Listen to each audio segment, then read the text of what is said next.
पण अध्यक्ष महाराज आपला जूनचा महिना आता संपत आहे अध्यक्ष महाराज, आणि आपल्याला लक्षात असेल की राज्याचे मुख्यमंत्री देवेंद्र फडणवीस साहेबांनी बजेट अधिवेशनात सांगितलं होतं की अल निनोचा परिणाम यावेळेस दुष्काळावर जाणार, आणि ती परिस्थिती आता आलेली आहे.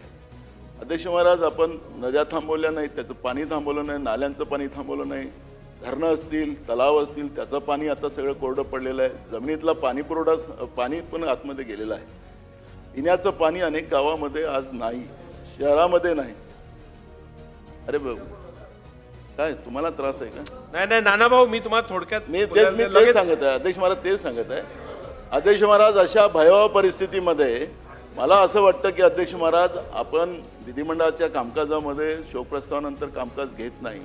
पहिलेच अधिवेशन थोडक्या दिवसाचं आहे, 14 दिवसाचं अधिवेशन. अध्यक्ष महाराज, माझा आपल्याला विनंती आहे आणि माननीय मुख्यमंत्र्यांना माझी विनंती आहे सभागृहाचे नेते म्हणून, संदर्भित विषयावरती सभागृहात सकारात्मक चर्चा होईल या संदर्भातली जबाबदारी मी घेत आहे. योग्य चर्चा घडवून आणीन. बसा.